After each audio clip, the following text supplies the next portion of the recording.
smo odigrali možda čak i najlošiju utakmicu ove sezone.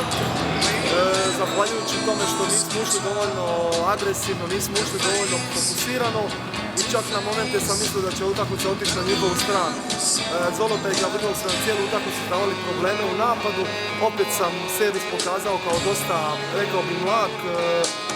14 grešaka na servisu, 12 u napadu, mislim da je to gotovo cijeli set, da to trebamo drastično promijeniti ako želimo dobivati ove protivnike.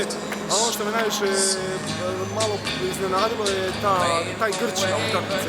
Nikako opravdanje nije mladost, nego mislim da moramo igrati puno opuštenije, puno agresivnije. Na koncu konca 16-godišnji Jure je bio najbolji igrač na terenu, sigurno.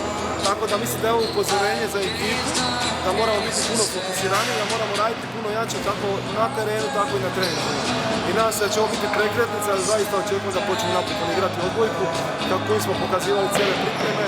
I ono što je važno, stalno se ističe da smo mlada ekipa, međutim to nije nikakav alibi, mi moramo dobivati protivnike u Hrvatskoj lizi, imamo za to kvalitetu, radimo dovoljno dobro, tako da sam siguran da će se dogoditi prekretnica, da ćemo mi krenuti u ulazak u